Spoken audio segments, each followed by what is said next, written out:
Hello everybody, my name is Dino about for a long time. You see, one of the biggest growing topics within YouTube's Game Mario Galaxy 2 video on Fluffy Bluff Galaxy without touching the Cloudflower. Since then, many people have done their own version of this type of video, with one of the most popular being Game Champ 3000's Super Mario Odyssey without jumping. There's New Super Mario Bros. DS, Wii, and U without pressing left, Sonic 3 without pressing right, and so on and so forth. Today, I will be tackling on this challenge myself, with a game I have played for many years. Portal 2. I love this game with a passion, and it's obvious. In fact, my first commentary videos actually had Portal 2 in it as gameplay. So today, I will be breaking the basic rules of using your legs with just one question. Can you beat Portal 2 without going forwards, backwards, or without jumping? To make things easier for me, I remapped the controls of W, which is forward, S, which is backwards, and space, which is jump, so they won't have those abilities, meaning I won't be able to accidentally press the button unless I press the button it's signed for, which is away from the main controls. So you can't say I'm cheating because, well, I have everything mapped, so I won't. I didn't want to allow jumping, but I wanted to make things a little trickier so I won't bunny hop my way out of things.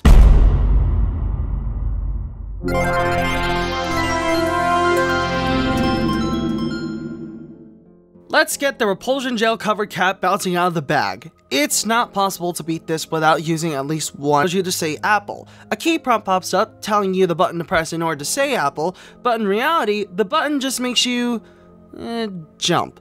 You can't escape it. I might consider it a meta jump rather than a gameplay jump. Yeah, I'm using the same rules from Steve Gaming for this video. And you want to know what makes things worse? You have to press it again. Well, not exactly. Thankfully, you can actually wait this one out and let the game continue. They just continue on the game without you having to press the button.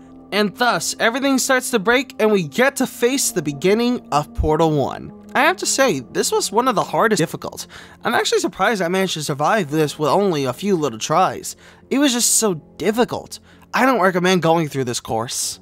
Everything about Chapter 1 was pretty easy, though I would like to mention a little glitch I discovered where in the chamber where you grab Wheatley, if you don't press forward, he stops his dialogue after saying I'm up here for about 5 to 6 seconds. If you run this game and want this part to go faster, you now know the secret to do so.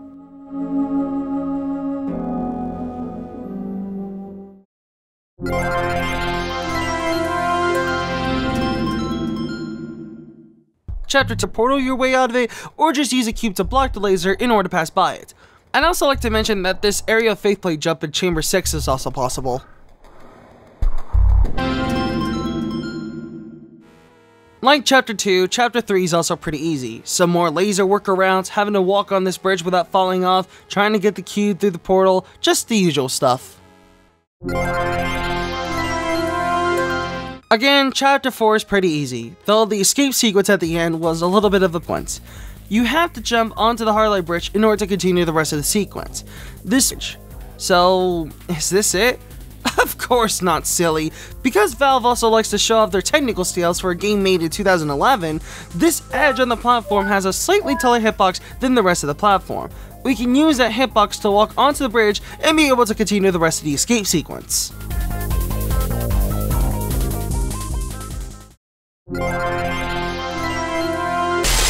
Part looked impossible. Thankfully, you can land onto the rail on the right and use it to boost your way to the rest of the rail. Unfortunately, this is where jumpless shenanigans end here. In the area where Wheatley almost got a job at, there's a gap here that you need to jump over. Keyword need, and also keyword jump. I spent at least half an hour trying to avoid this. I even ran up this tube like a toddler at a McDonald's play place. But just like that comparison, they're just gonna slip, fall, and go down.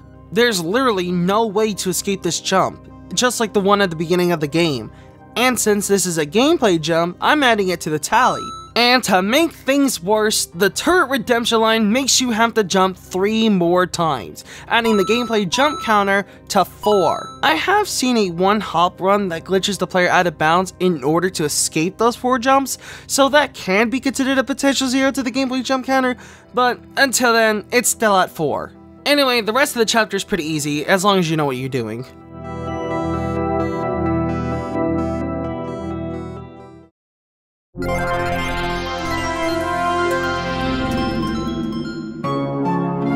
Chapter 6 might be considered easy by many because of the repulsion gel that can let you jump to surfaces higher than regular jumping.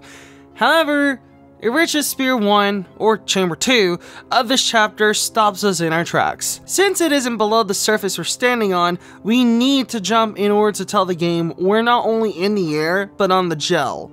If you get what I'm saying. Anyway, this adds 2 more jumps to the gameplay jump counter. Hey, President Dan here. You know the chamber I'm talking about right now? Well, there's a part of it that I'd like to briefly discuss. You see, we can get to the first side of the chamber just fine because of some repulsion gel we have on the bottom. However, we don't have a tiny little portion of repulsion gel hanging from the bottom. Meaning you have to make an extremely lucky trick shot and not only be able to fall off the edge while also hitting the wall, but also hit that tiny little portion of repulsion gel that we have. If anything that I just said made no sense whatsoever, here's the full rundown.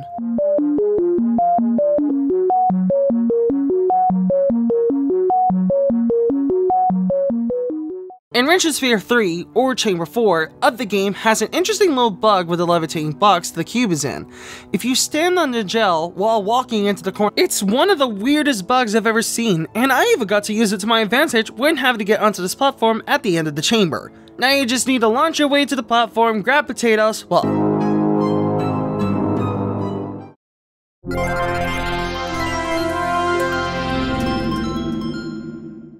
When I started this run, I thought Chapter 7 would be the most difficult for me, since I didn't initially think the propulsion gel would work when going sideways. But as it turns out, it does. Though trying to aim for this portal was a pain, it was still possible. And then, literally the next chamber next door proves that this run is gonna have a couple of problems. You know how when you play the game regularly, the repulsion gel automatically bounces you when you're running to it with propulsion gel? Unfortunately, walk up to it, meaning we have to time a jump. And to add insult to injury, we also need to aim at a portal at the same time. I sadly couldn't do it myself, and it got to the point where I even had to no-clip my way out of it. If any of you could somehow make this jump, please send me a gameplay jump counter is now at 8. I also thought the next chamber would be extremely difficult, but as it turns out, it's one of the easiest. The problems that were before don't go along here since the 2 gels are separated rather than combined. The last part also forces you to jump in order to get out of the box. I noticed that I slowed down when landing, so I'm guessing there's a potential way to stop yourself from going in, instead landing on the platform where the button is and just being able to walk out of it. Until then, the gameplay jump counter is at a 9. I do recommend you use the excursion funnel glitch, which you can use in chambers 2, 11, and 15. Thankfully, the rest of the chambers aren't that bad, though we have to add 1 more jump to the counter because of this repulsion gel crap at the last chamber.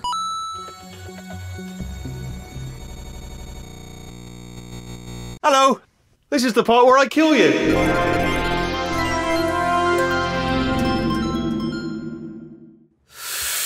Ooh, this is it. This is the last chapter. Can we complete it with no forward or backward presses? Let's find out. So, after you escape the impossible box, you have to use this funnel to take down these 3 turrets and then jump into it yourself. Keyword, jump, since you can't reach this funnel unless you jump. Thankfully, there's a part of the staircase that we can walk up to that is tall enough to let us get into the funnel and then quickly portal our way back to where the portal should be. Unfortunately, the final boss area has another jump we can't avoid, since you can't get onto this platform without a jump. And landing on there before the loading screen just doesn't make the next part load up until you land on the platform below it. So now we have a total of 11 gameplay jumps. Is this the limit? Well, let's find out.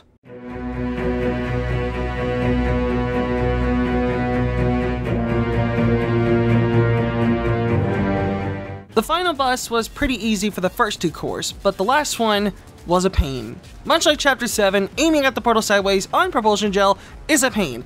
And I was at the 30-second mark when I grabbed the core, so I couldn't waste any more time. And to make things even worse, the repulsion gel is on ground level, meaning that you're not able to just walk up to it in order to bounce.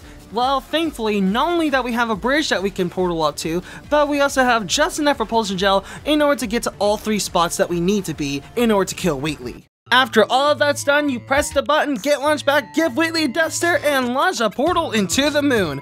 Boom! The game is now fully complete. So, Is it possible to beat Portal 2 without going forwards? Yes. Is it possible without going backwards? Yes. Is it possible jumpless? Sadly no. It took us 1 meta jump for the tutorial and 11 gameplay jumps in order to beat the game. So I guess this Portal 2 challenge run is mission complete? That's Suit Game Champ 3000. I guess challenge complete is alright. I want to give special thanks to K4747 who did a jumpless challenge prior to this video and was also a base for the jumpless parts of this video as well. Another special thanks to Kersey Hal, I hope I pronounced it right, for doing a glitched out of bounds one-hop run of the game, which was also really helpful for certain parts of the run. And one more special thanks to my good old friend Mayra SMM, who is basically the pioneer of these gaming challenge videos and was the inspiration for not only many other people's challenge videos, but this one included. Thank you all so much for watching this entire video. I know it was really long, but it was also something I wanted to do. I've always wanted to do one of these Portal 2 challenge videos for a long time. If you have any other suggestions for what you want me to talk about next, and if you have any fan art that wants to submit to me, you can submit them all via Twitter, Discord, or in the comment section below. And if you did enjoy this video, hit the like button, and if you're new, the subscribe button, and the notification bell to be notified whenever I upload a video. Anyways, thank you all so much for watching, and I'll see you in the next video. Bye.